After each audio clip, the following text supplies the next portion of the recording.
Bora pra claquete? Bora pra lá, ó, tirando do fundo da mesa. Começou o primeiro podcast de 2023. Começou, gente, tudo bem com você? Primeiro pode falar de 2023, a gente fez uma pequena pausa aí. Janeiro deu uma folga, um descanso, para agora fevereiro a gente começar com tudo. Nesse novo ano, né?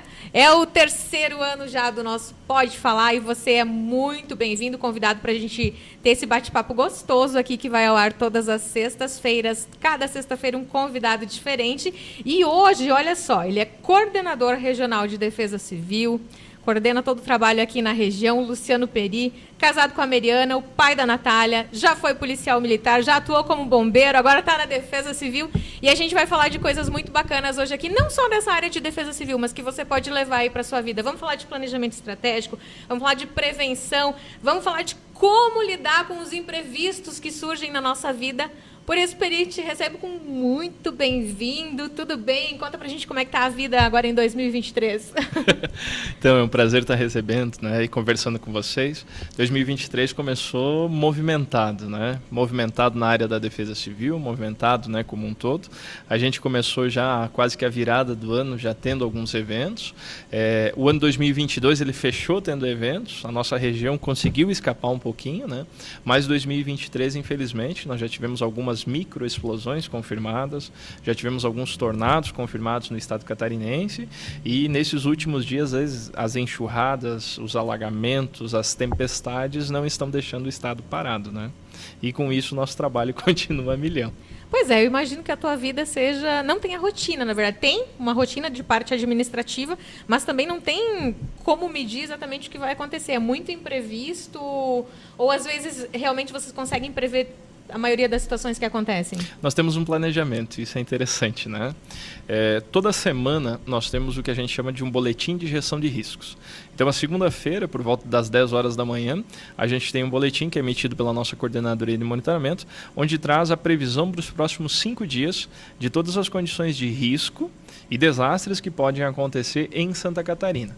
Então, esse boletim traz da segunda a sexta todos os condicionantes que vão, né, estarem previstos, estão dentro, né, daquele misturado, né, do nosso tempo que pode trazer os riscos associados às tempestades, aos desastres. E esse processo para nós nos possibilita mais ou menos algumas condições de planejamento. Olha, essa semana vai ser mais pesada, essa semana vai ser mais tranquila, né? E na sexta-feira é rodado também o segundo boletim, que ele pega a sexta à tarde, sábado, domingo e segunda de manhã. Então nós trabalhamos exatamente com esse planejamento de previsão. Isso nos possibilita exatamente a gente entender como será os próximos 5 dias e como que o nosso planejamento deve ser focado. Se foca mais na prevenção, quando a semana é mais tranquila, então eu vou trabalhar na parte preventiva, na parte de preparação, ou não, a semana vai ser mais complicada. Então a gente vai trabalhar exatamente no processo de alerta e alarme e resposta aos desastres. Nossa, isso deve ser a parte mais delicada. Mais correria, né? Também, né? A resposta aos desastres. Como é que explica pra gente como é que é a rotina, porque as pessoas acho que não têm noção do que acontece dentro da Defesa Civil. Existe um alerta, que é aquela mensagem que vai para todo mundo, mas a partir daí, como é que vocês já estão trabalhando, na verdade, né? Isso. Então, assim, para dividir, né? A Defesa Civil ela trabalha com 2 processos. Primeiro, a gestão do risco, que é antes do desastre acontecer. Então, você trabalha com a prevenção, com a preparação e com a mitigação. O que é a prevenção? São todas as ações que a gente faz para que o desastre, né, não aconteça. Mesmo assim ele acontece, então a gente prepara a população, prepara a estrutura para que tenha uma resposta para isso.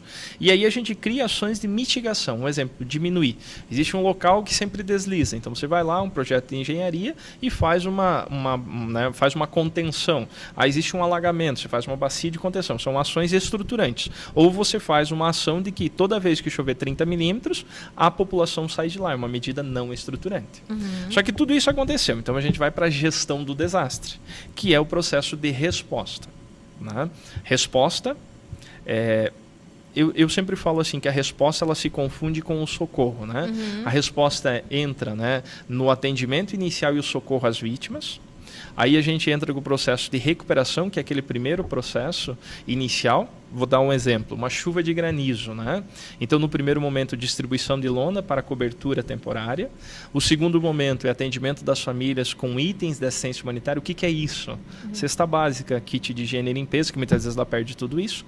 E o terceiro processo, o processo de reconstrução. Reconstruir a casa que foi danificada. Quer dizer, a resposta, ela dura um tempo muito mais longo do que as pessoas imaginam, né? Exato. E para que você entenda assim, hoje, cerca de 78, 79% da nossa ação é prevenção. E nós trabalhamos lá com 30 e poucos por cento de resposta. Só que a resposta aparece muito por quê? Porque é quando a população vê a ação de defesa civil propriamente acontecendo e quando ela está sentindo de forma direta o impacto do desastre. Então isso parece bem complicado, né? Sim. Mas é quando ela vê a atuação da Defesa Civil. Quando ela efetivamente precisa, né? Isso, na prática, né? E aí como que vem esse processo, então, quando a gente trabalha nesse processo de gestão? Você tem toda a verificação da semana, identificou-se que essa semana vai ser uma semana que vai ter desastres, né? Então, o primeiro processo, você aciona a rede de contatos e a estrutura das coordenadorias municipais, onde que você já replica esse alerta. As coordenadorias fiquem atentos que essa semana vai ser uma semana que tem risco. Segundo ponto, se o alerta, né, ele passa para o segundo nível, que seria a condição de atenção, a gente já aciona o grupo de resposta e ação coordenada, são todas as estruturas estaduais, federais, que vão ser acionadas em caso de desastre. Entra Corpo de Bombeiros, Polícia Militar, né, Casam, Ipagre, Cidasc, Saúde, Educação, todas as estruturas que possam atender.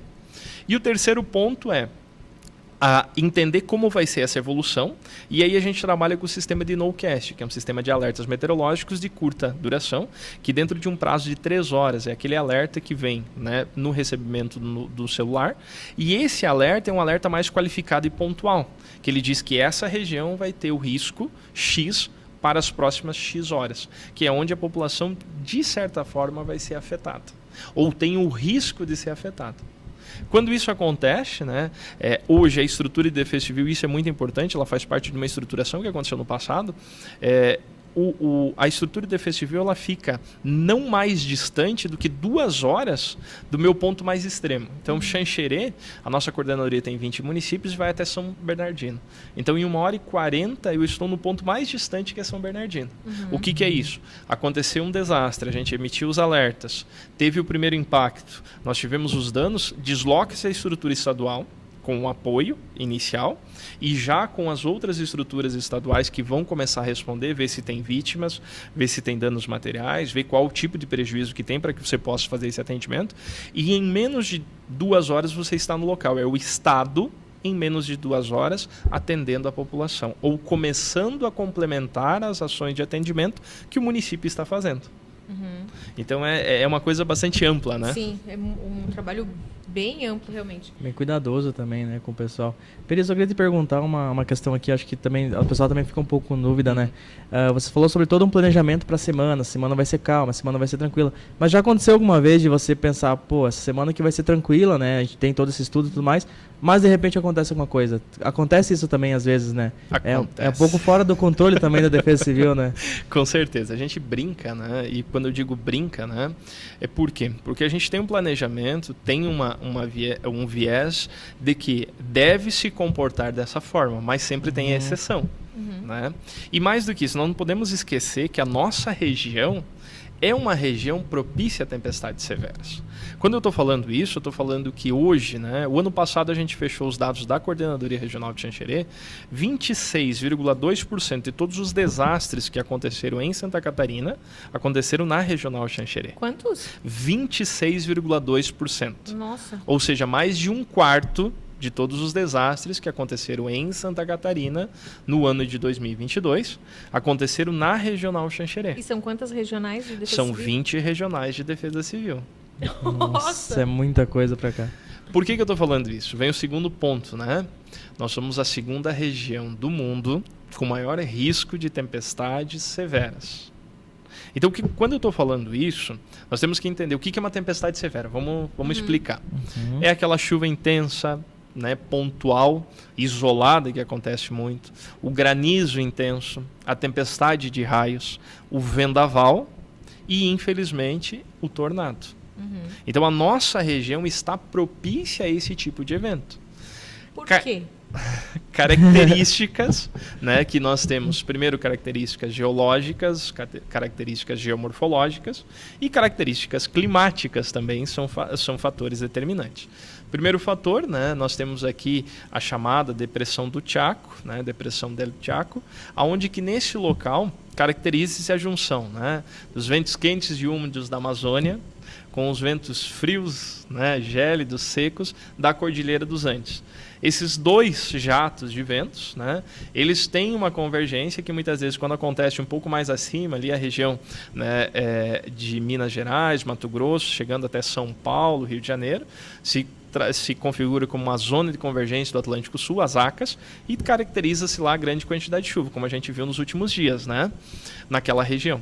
E quando ele desce um pouco mais, ele pega esse vento frio e aí existe esse choque, né? Isso de uma forma muito simples, né? Existe uma definição muito mais técnica e a ideia agora é explicar de uma forma mais simples, né? Mas esse choque gera o risco das tempestades. E aí nós temos que entender duas coisas.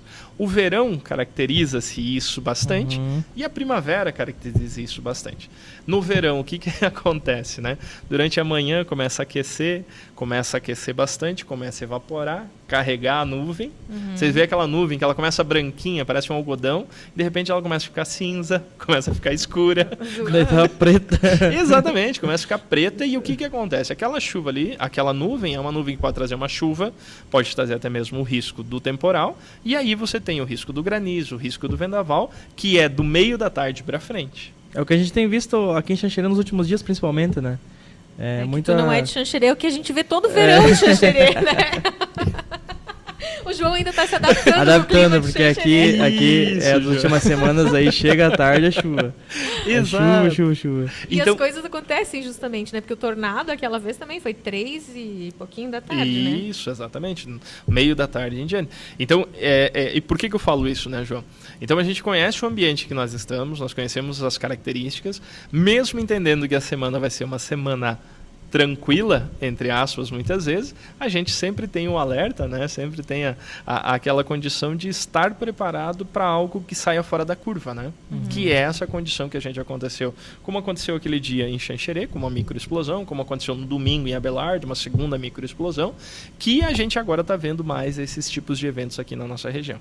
Realmente está aumentando, porque é isso.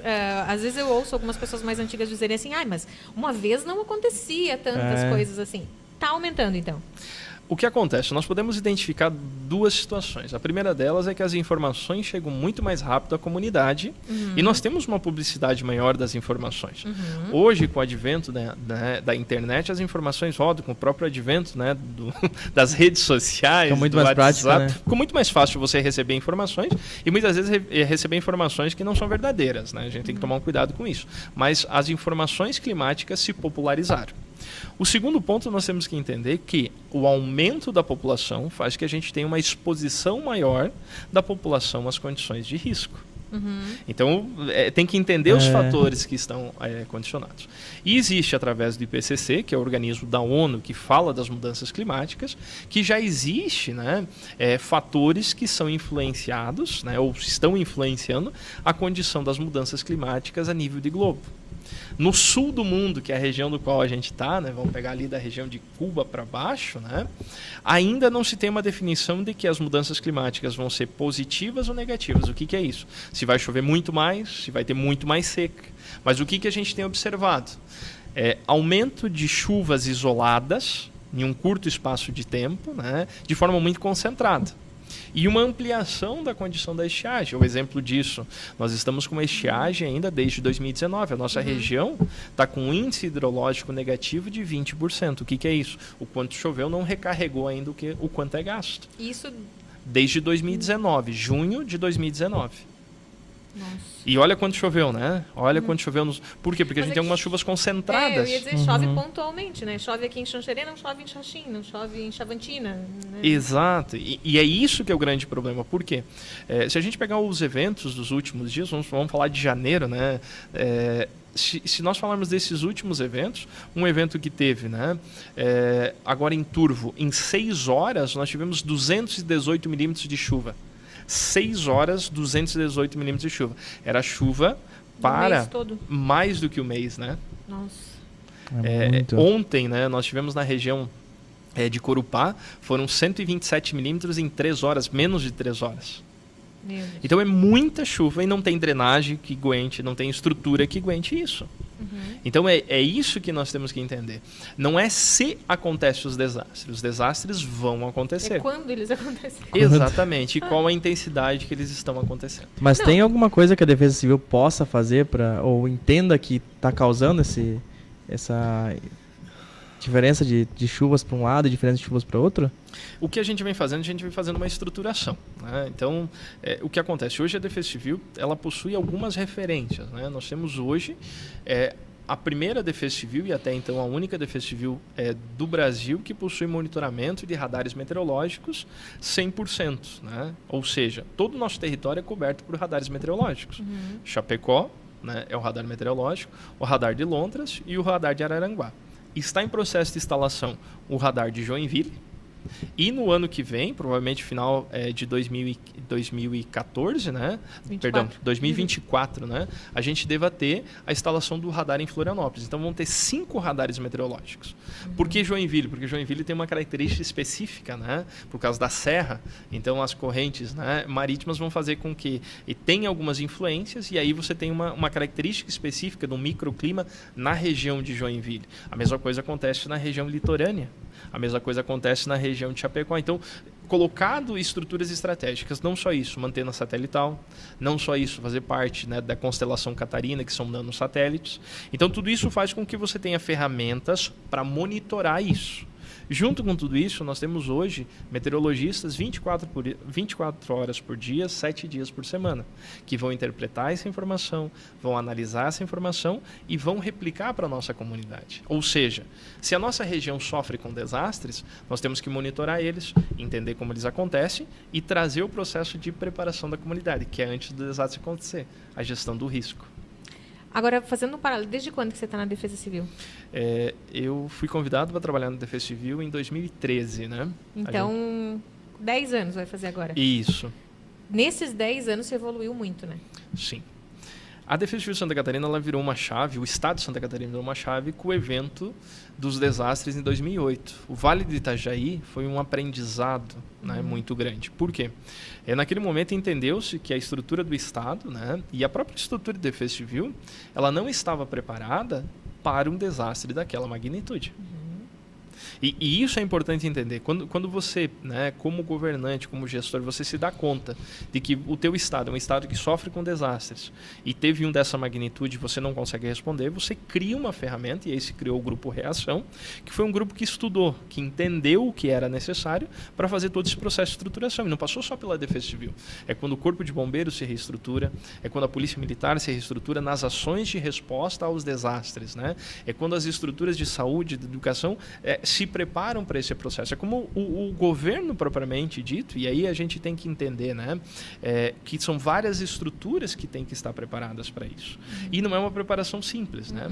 Leva tempo, inclusive, muito tempo. Exato, e o nosso foco ele foi direcionado ao quê? O primeiro foco é a estruturação da estrutura do Estado, né? O que acontece? O radar meteorológico, as pessoas, as coordenadorias regionais, as 20 coordenadorias instaladas de forma estratégica para não ter mais do que 2 horas, os radares meteorológicos, as estruturas de materiais e equipamento. Hoje, os itens de assistência humanitária, vou dar o exemplo, no ano passado nós tivemos o granizo em Bom Jesus. Nós entregamos telhas de fibracimento com 17 horas da data do evento. Aconteceu... Rápido. Por quê? Porque as pessoas estão sofrendo. E elas precisam, mas isso é toda uma estrutura que faz com que você tenha uma licitação que rodou antes, né? É um registro de preço. Esse registro de preço prevê que quando acionado o cara tem 12 horas até 24 horas para fazer a entrega. Essa entrega no local. Então tem todo um processo de preparação. O segundo ponto, preparação e estruturação das defesas civis municipais. Por quê? Porque as coisas acontecem no município. A população vive no município. Então, não adianta você ter a melhor estrutura de Estado se o município não tem. E você vê que isso vem evoluindo. E o último, mais importante, que acabou, né, a gente tendo um atraso, e quando eu digo um atraso porque veio a pandemia, é a capacitação da comunidade.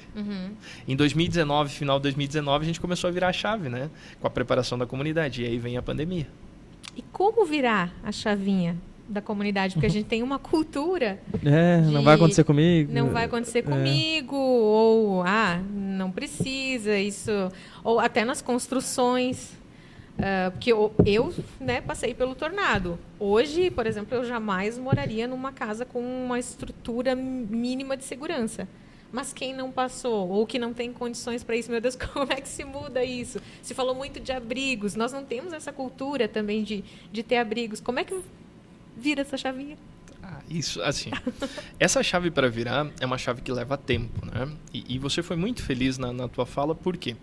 O aprendizado humano, ele acontece de duas formas. Quando a gente é afetado de forma direta pelo desastre, que foi o que aconteceu com você, infelizmente, e aí você sentiu o que né?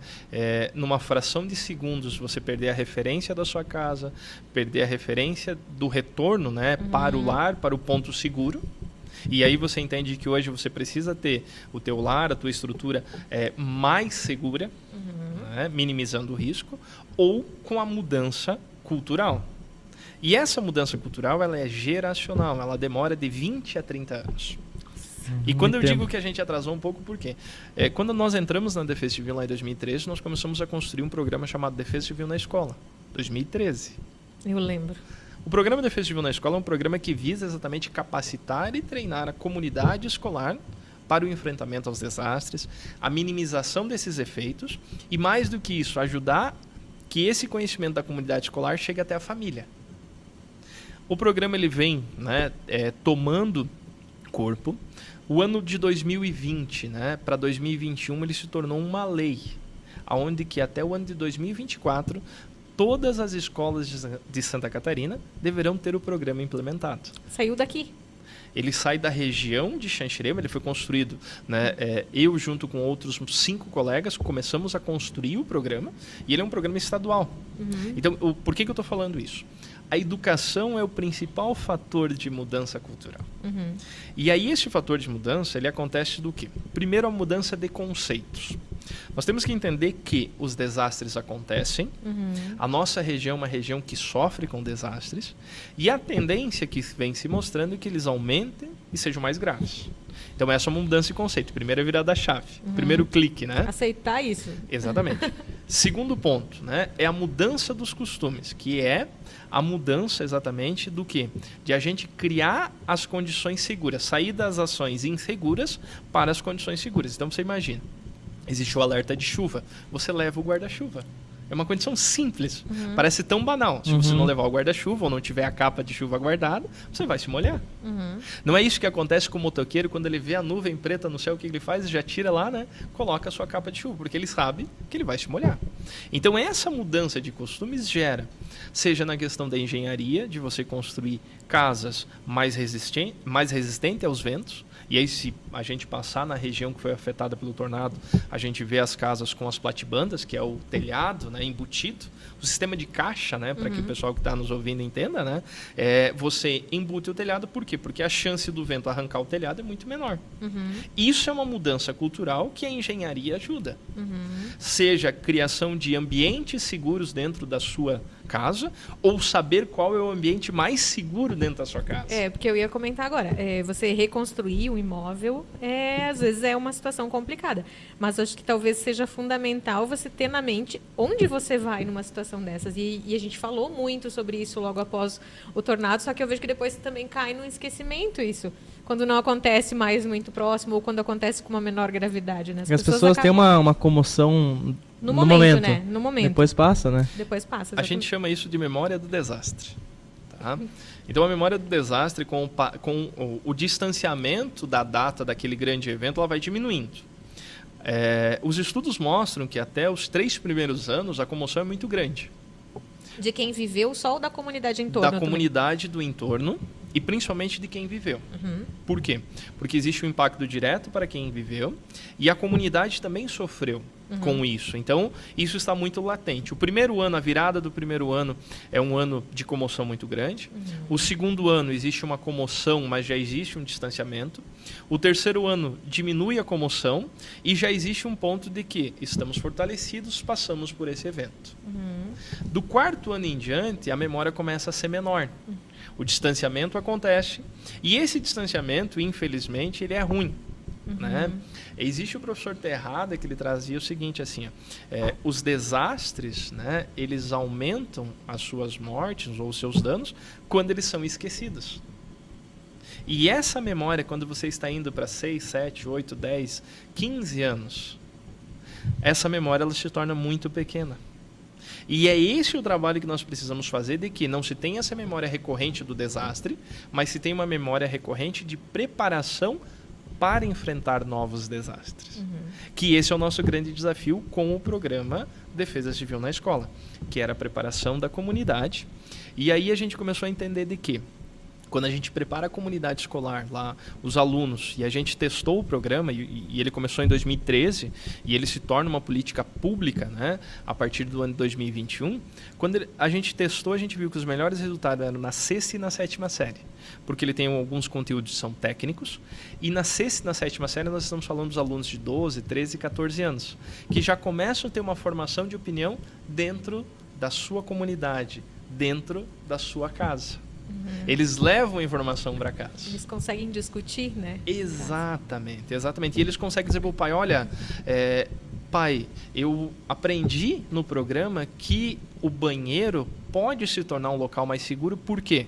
Só tem uma porta, tem menos área envidraçada, ou seja, só tem uma janelinha de vidro. Se ele tiver, né, muitas vezes uma laje ou alguma coisa assim, ele é bastante seguro.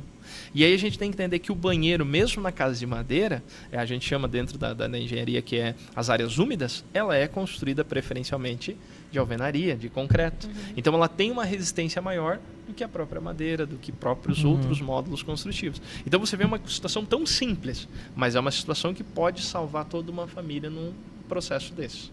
Ah, mas eu não tenho banheiro, eu estou longe. Então você fica afastado das áreas envidraçadas, você pode ir para baixo da mesa, você pode buscar alguns abrigos no próprio ambiente escolar e isso é trabalhado.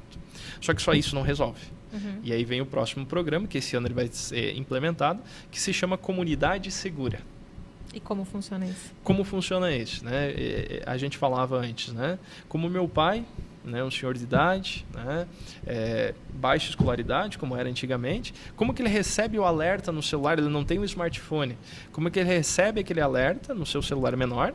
E como esse alerta se torna autoproteção para ele?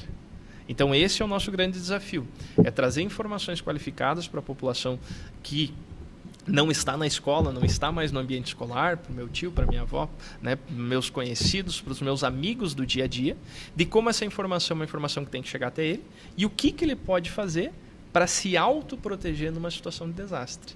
Que é um exemplo, a gente vai trazer informações de como, qual número de telefone acionar numa situação de emergência. Ah, mas qual número eu aciono?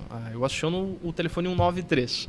De vez em quando, no meio da emergência, você esquece disso. Sim, no calor da emoção, tu não lembra. Mas eu todo dia vi isso, né? Ah, mas se eu acionar a polícia militar, será que vai ter socorro? Vai. Mas se eu estiver numa rodovia, qual número eu aciono? Se for numa rodovia estadual, qual número eu aciono? Se não tiver número, né? Se eu não lembrar, se não tiver sinal de celular, o que eu faço? Entende? São informações tão simples que vão fazer toda uma diferença. Então, preparar a comunidade, ela vai fazer essa mudança geracional. E aí eu cheguei no último ponto, que é a mudança de cultura. Se eu entendo que nós temos desastres, que eu começo a criar uma metodologia de mudança de conceitos, né? E eu dou um exemplo bem claro. Meu pai usava o cinto para o guarda. Já ouviram essa história? Não. Então vamos lá. Meu pai, né? A gente brincava de que quando a lei, né, veio para a condição do uso do cinto é de 1998. Ah, o cinto de segurança. Cinto de segurança, perdão, né? Isso é outra coisa. Cinto de segurança. Então, o cinto de segurança era utilizado pelo meu pai, e aí a gente brincava muitas vezes, por quê? Porque eu via que quando passava, né, a polícia militar, alguma coisa assim, ele colocava o cinto, né? Eu entrei na Polícia Militar em 97 para 98 e ali eu aprendi, mudança do Código de Trânsito Brasileiro, que deveria se ter, né, o uso do cinto, porque era importante, porque salvava vidas, porque tinha a questão disso. E mais do que isso, se você não usasse, teria multa. Minha filha usa o cinto de segurança porque ele salva vidas. Ela já teve a mudança. Por quê? Porque ela viu o gesto que eu fazia toda vez de entrar no carro e colocar o cinto. Desde Para pequeno, ela se no caso, tornou né? automático isso. E é isso que é uma mudança de cultura. Quando os nossos filhos, os nossos netos, os nossos bisnetos entenderem que a nossa região sofre com desastres, que nós precisamos criar ambientes seguros e quando a gente receber o alerta, a gente vá para um ambiente seguro e espere a tempestade passar, mesmo que a tempestade não ocasione danos, aí a gente teve uma comunidade preparada. E a criança, cara, como a criança é importante nesse processo, né? Ela é fundamental. E a escola é o ambiente mais profícuo para que você possa implementar essas ações de prevenção. Por isso que às vezes vale muito mais a pena você tentar mudar essa chave na escola do que promover cursos, algumas palestras para pessoas mais velhas, né? E eu digo assim, somos dois trabalhos, são dois trabalhos muito importantes. Por quê? Na escola você tem uma geração do futuro, mas você trabalhar com a outra, que é a Comunidade Segura, que é esse programa, muitas vezes são algumas comunidades que são mais vulneráveis. Eu vou dizer que os idosos são uma comunidade que é bastante vulnerável e que numa situação de desastre eles vão sofrer bastante, como uma comunidade de surdos, como uma comunidade de cegos, que também precisa de informações de desastre. Você imagina o seguinte, não, mas o nosso alerta é um alerta, né, sonoro. E para as pessoas surdas, como elas recebem essa informação? Não, mas ele é uma sirene girando. Ok, os deficientes visuais, como que eles recebem essa informação? Então nós temos que trazer a informação para que toda a comunidade receba a informação e essa informação seja uma informação de qualidade. É isso que nós temos que entender.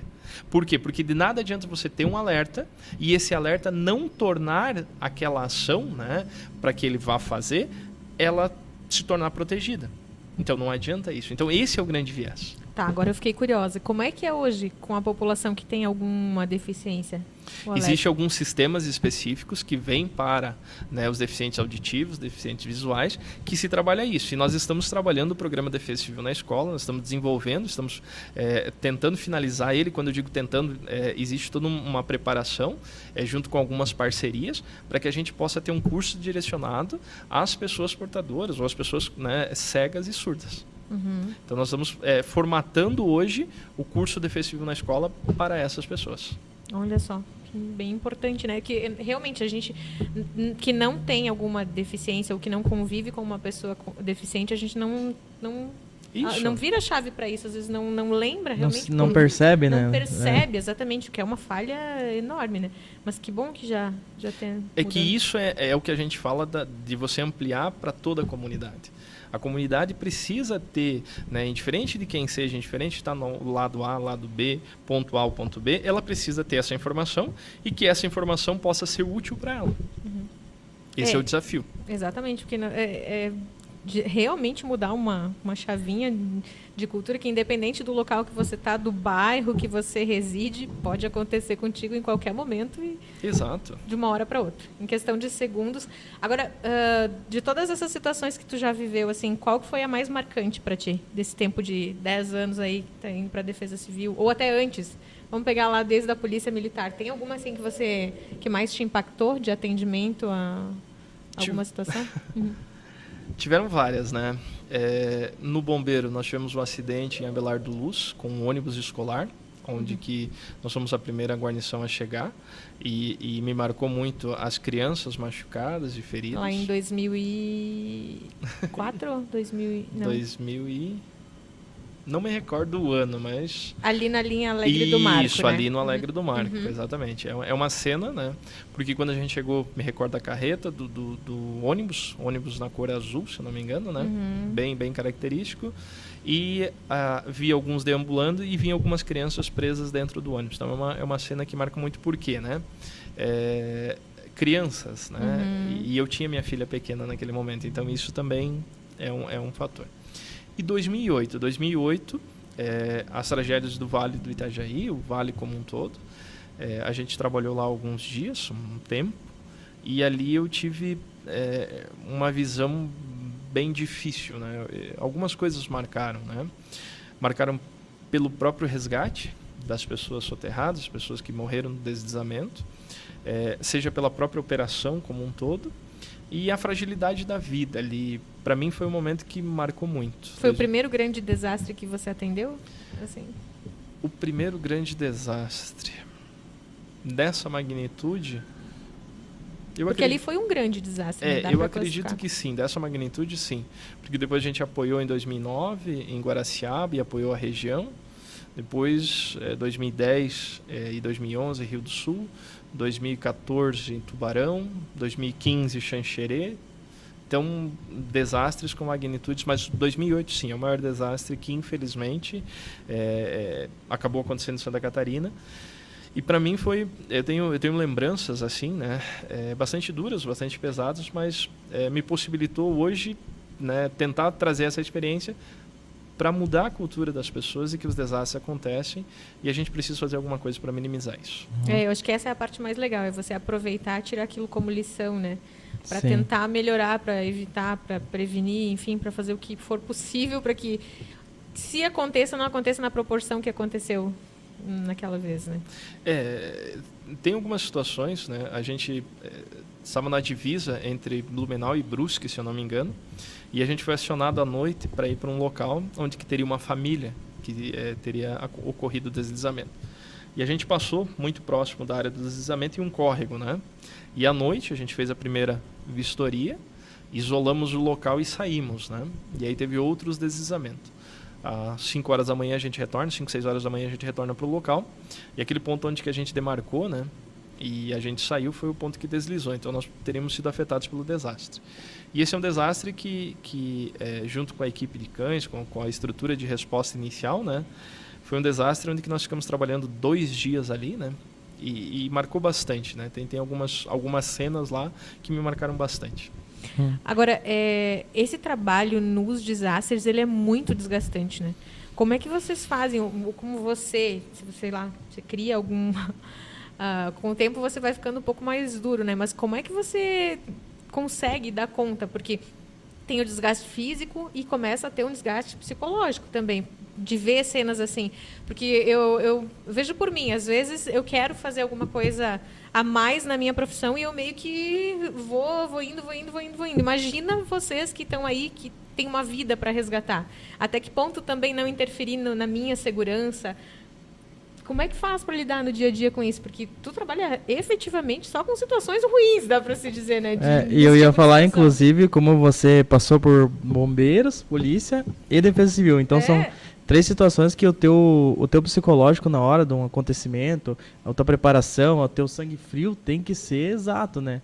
Não pode ser nem para mais nem para menos. Tem que estar pronto e apto no momento que acontecem as coisas, né? Principalmente para ti, né, que viveu essas 3 profissões, né?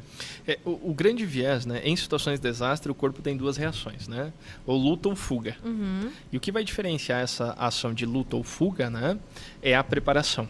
Uhum. Então, eu sou extremamente grato à Polícia Militar, ao Corpo de Bombeiros, à Defesa Civil. Por quê? Porque existe um processo de preparação. Existe todo um arcabouço histórico das instituições que elas preparam o seu efetivo exatamente para esse tipo de resposta.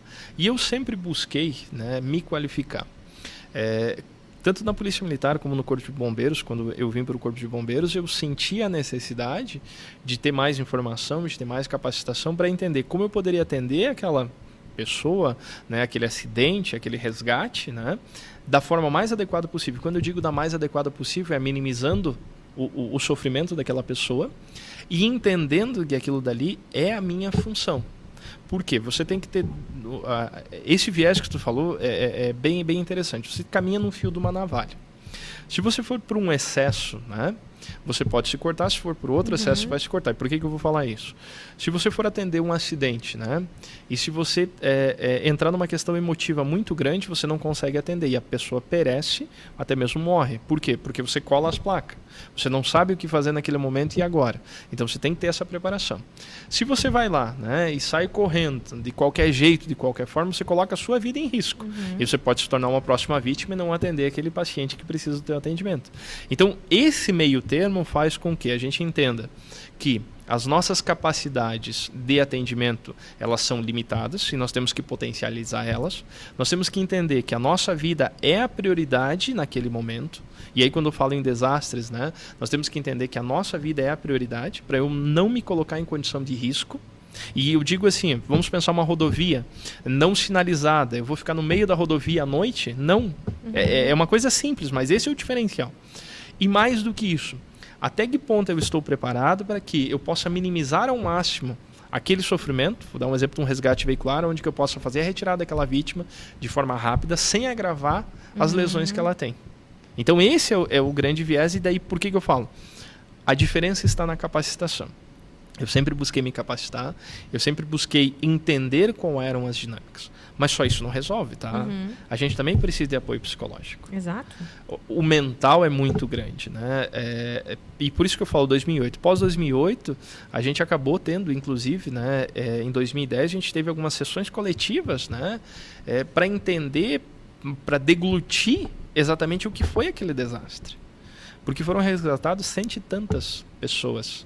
Você vê pedaços de corpos, você vê escombros, você vê não só casas que foram perdidas, mas o terreno, histórias, vidas, vivências, famílias que acabaram.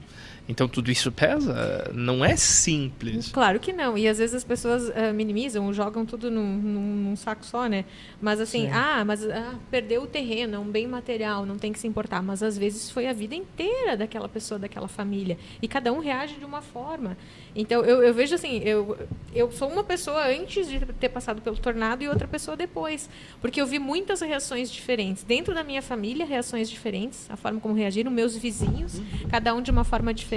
E realmente é muito inesperado e é 30 segundos de diferença. Em 30 segundos você tem tudo, 30 segundos depois você já não tem mais nada. E na teoria você sabe como funciona, mas na prática, quando você vivencia no dia a dia, não é bem assim. É só passando pela experiência para saber. E é uma experiência dolorosa, né? Exato. É isso que você fala assim. Esse processo é um processo que não é tão simples. E aí vamos lá, perdeu o terreno. Mas quantas lembranças tiveram naquele terreno? Minha avó fazia doce e a gente comia aqui. Nós brincávamos com fulano e ciclano aqui. A minha história de vida foi nesse terreno. Entende?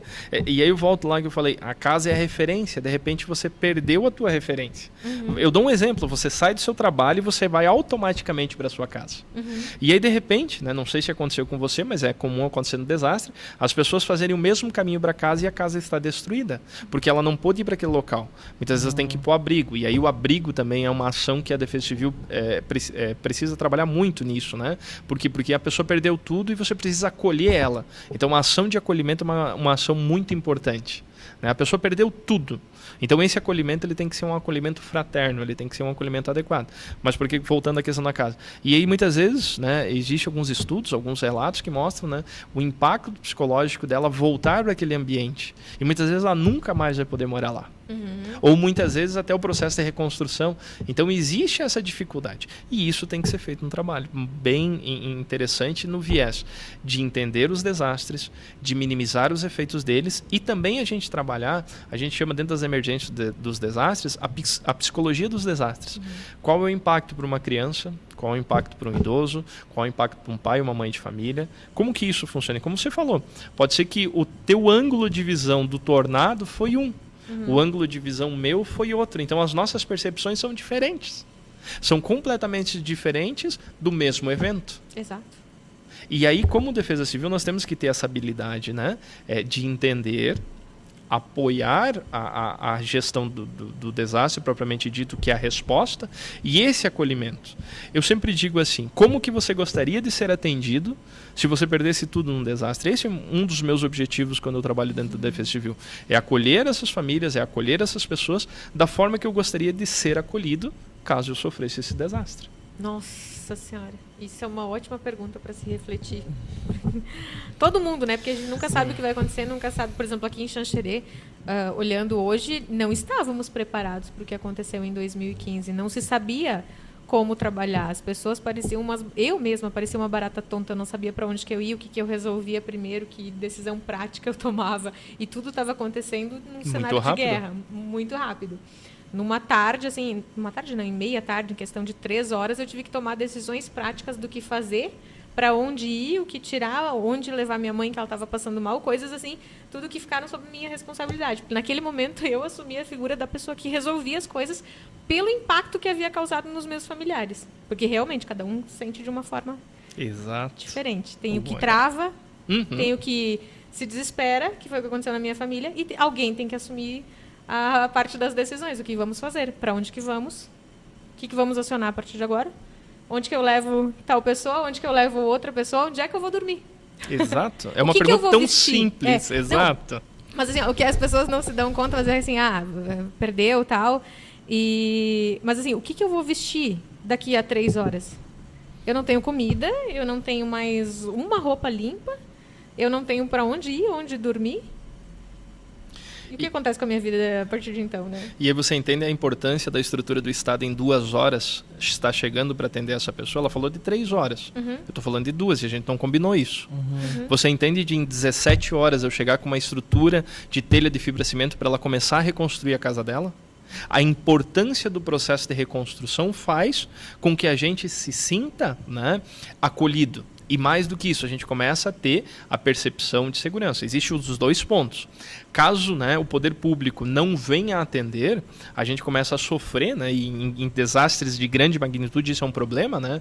Eu não estou sendo assistido, ninguém me ajuda, ninguém faz nada. E o que acontece? Cria-se, né, as gangues, as lideranças ocultas dentro de um certo ambiente, que eles vão fazer o saque. Né, do supermercado, eles vão pegar alguns ambientes para que eles se sintam autoprotegidos.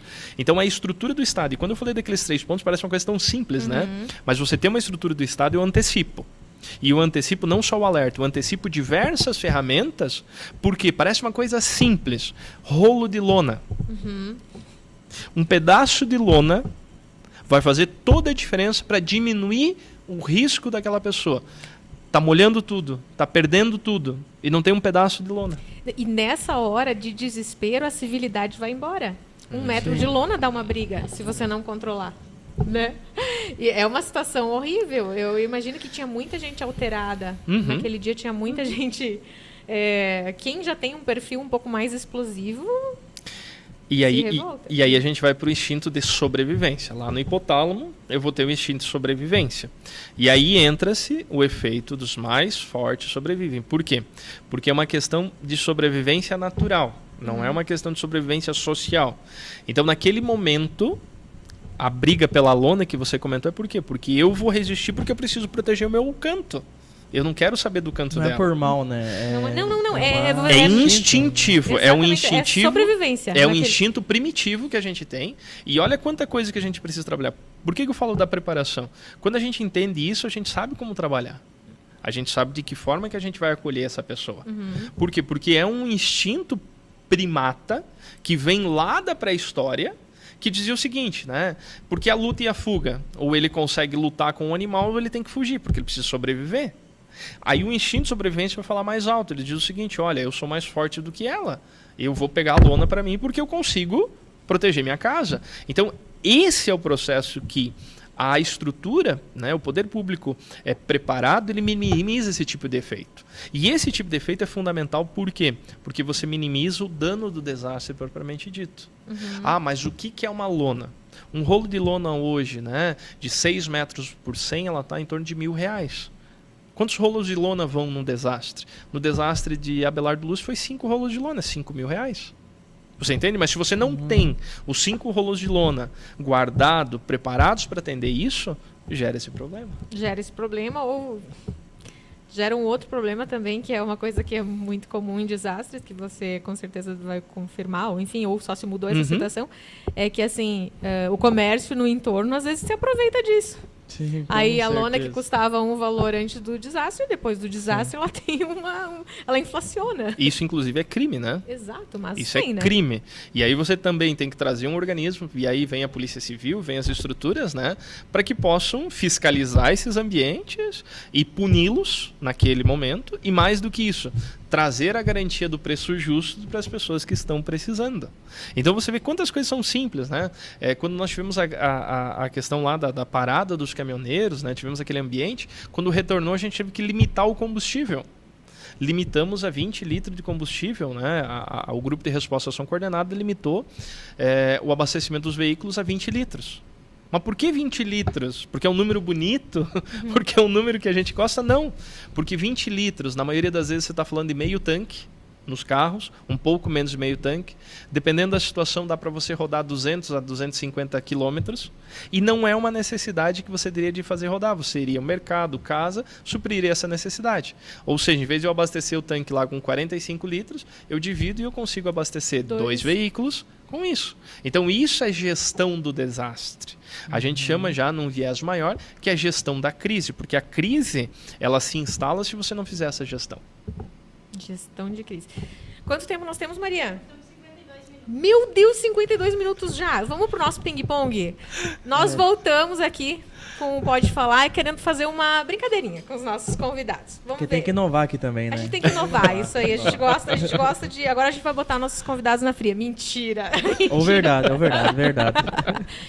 Peri, vamos cronometrar aqui 3 minutinhos para nós fazer umas perguntinhas rápidas. Tu me responde assim o que vem na telha. Que vier à mente. Rapidinho. Show. Ping-pong, assim. Pode ser? Pode, claro. O coordenador da Defesa Civil Regional prefere frio ou calor? Calor.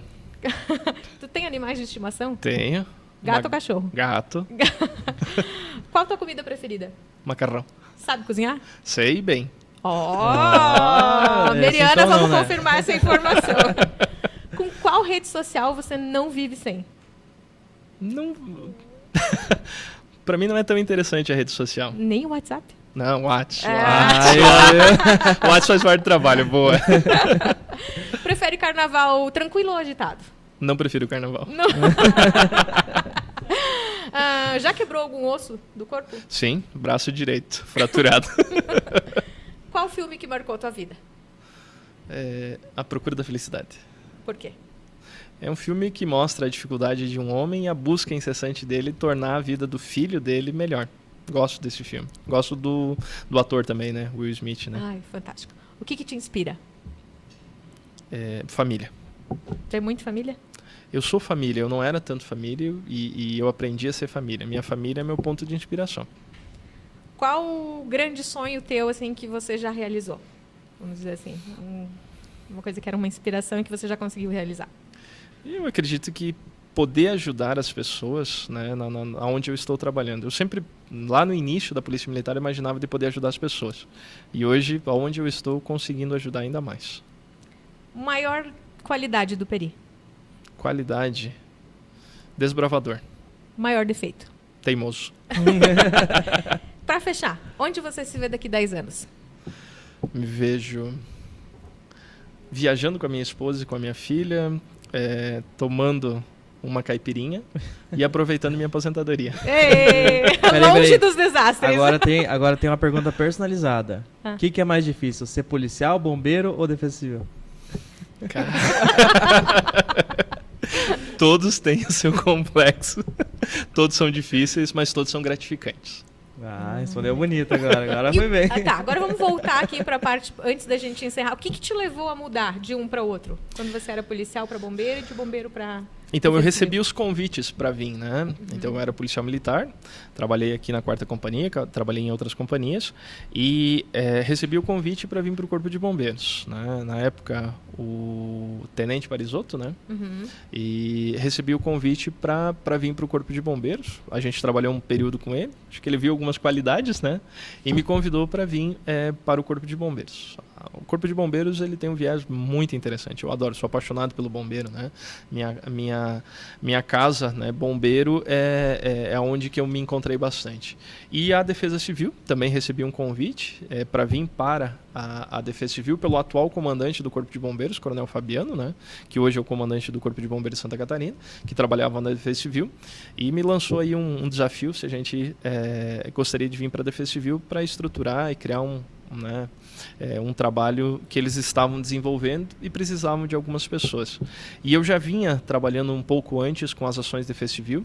Desde 2004, né, a gente conhecia um pouco sobre defesa civil, queira ou não queira, mesmo na Polícia Militar e o Corpo de Bombeiros tem alguns afincos com a defesa civil.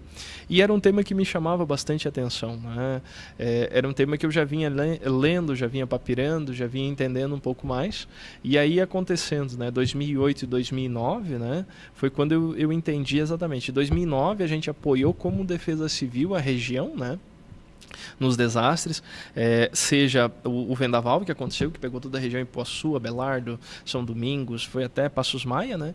E seja em Guaraciaba, que lá teve o tornado, né? Mas aí nós fomos para lá como bombeiro, atendemos inicialmente, depois voltamos, e aí começamos a apoiar na busca de recursos, na resposta propriamente dito. Por quê? Porque eu já tinha feito alguns cursos na área, e esses cursos me ajudaram nessa resposta. Então, a Defesa Civil, para mim, hoje, né?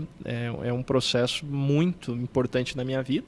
E mais do que isso, é um processo que eu trabalho, tu falou dos 10 anos, né? Eu não penso em 10 anos, mas eu penso daqui a 5, 6, 7 anos, que a nossa população de Santa Catarina seja mais resiliente. Esse é o meu sonho. Bacana. Agora, tu sempre teve essa visão estratégica ou foi uma coisa que você ganhou com a Defesa Civil? Porque eu vejo que é muito planejamento estratégico dentro da Defesa Civil. É o tempo todo, na verdade, exatamente, o tempo todo. Você já estava falando, não, que essa ação para isso, outra ação para aquilo, esse ano a gente vai iniciar isso, o ano que vem vai ter isso. É muito planejamento. Prever o que não aconteceu ainda, né? As instituições, elas têm esse planejamento. A Polícia Militar também é bastante estratégica, o Corpo de Bombeiros também.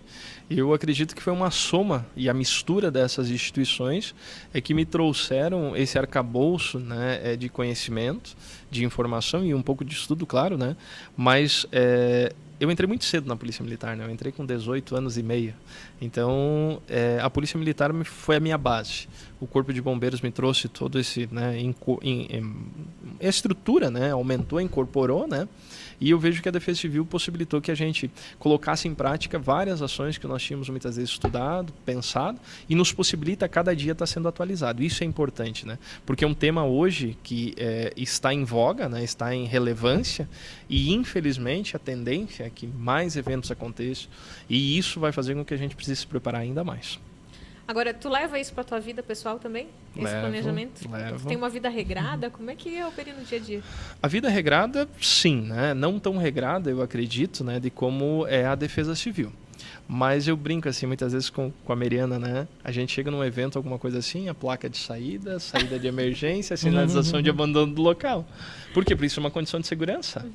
Né? Eu brinco, né? Parece uma coisa simples, mas todas as vezes que a gente chega em um grande evento, eu olho, né, os sistemas preventivos.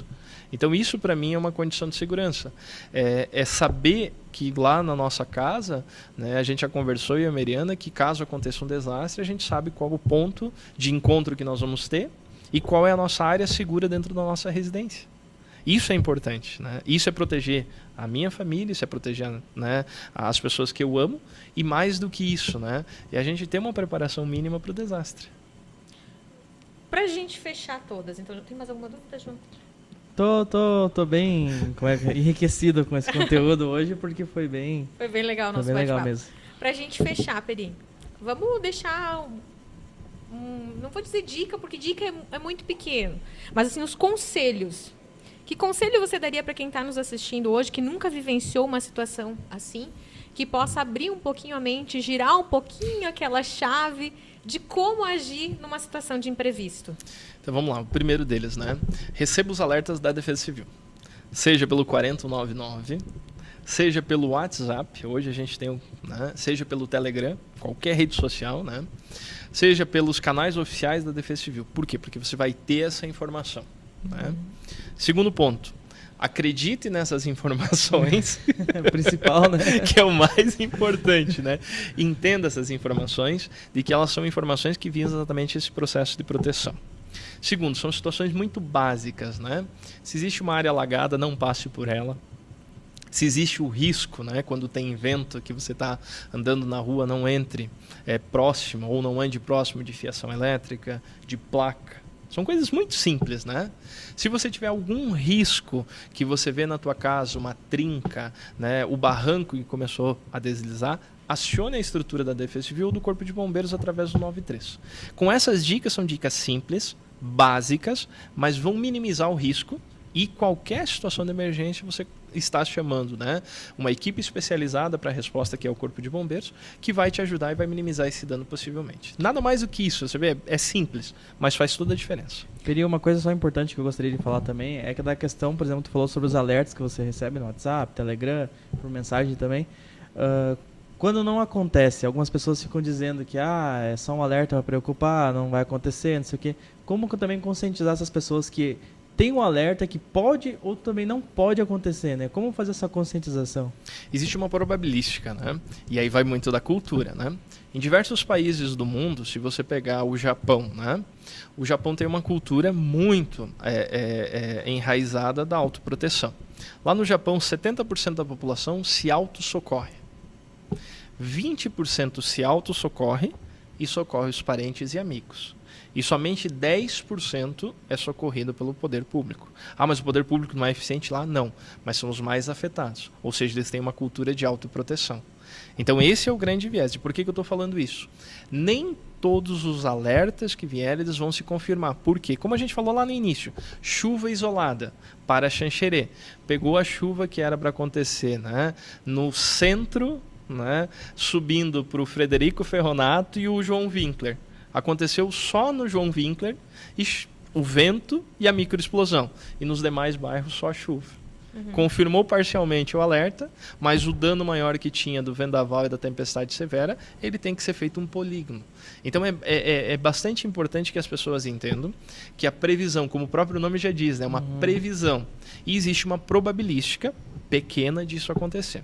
Está sendo implementado agora a nível de Brasil o sistema de alerta Cell Broadcast. O que é isso? É um sistema de alerta que você não vai precisar cadastrar nada, não vai precisar cadastrar o 4099, mas se você estiver num polígono de risco, você vai receber a mensagem da Defesa Civil, né, no alerta vermelho, que ali existe uma área com um risco para o determinado desastre que está se configurando. E essa informação é uma informação que vai vir tanto no celular como na TV. Então, você vai estar num determinado ambiente, que se esse ambiente tiver risco, essa informação vem por quê? Porque é uma informação que está sendo direcionada para aquele ambiente. E as pessoas que estão dentro daquele ambiente vão receber essa informação. E quando que vai começar isso? Tem previsão? Ele já está em teste no Brasil, né? Desde o dia 3 de janeiro, se eu não me engano, ele começou em 7 municípios do Brasil, está em fase de testes agora, e eu acredito que até metade do ano deve estar sendo implementado em todo o Brasil. Esse é um programa da Defesa Civil Nacional. É importante dizer, Santa Catarina foi pioneiro nos alertas meteorológicos, começou com 25 municípios, depois se replicou para o estado inteiro, o primeiro estado a ter, né, os alertas, 100% dos alertas, e depois se replicou para o sul e para o Brasil. E agora inicia-se essa fase, né, que é a fase de teste para que se receba esse alerta. Por que eu estou falando isso? Então a gente está buscando cada vez mais qualificar o alerta. Mas sim, mas existe a probabilidade de muitas vezes, né, pela própria configuração do desastre, de não acontecer naquele local muitas vezes que ele estava ou naquela configuração que estava sendo colocada. É interessante esse Então, gente, vamos lá, pra gente fechar aqui, ó. Todo mundo, vamos, né, olhar a metade do copo cheio. Você recebeu uma mensagem aí, não aconteceu, fique feliz, cara. Comemore por receber e não acontecer. Né? Recebeu, você ficou em alerta, poderia ter acontecido, mas não aconteceu. Olha que alegria, né? Excelente, esse é o ponto de vista. Peri, queria te agradecer por participar, foi muito legal o nosso bate-papo aqui. Gostou da experiência do nosso podcast? Eu gostei muito, agradeço o convite, né? A possibilidade de conversar um pouquinho, trocar experiência e quem sabe, né, com essas informações a população aí possa estar um pouco mais protegida, né?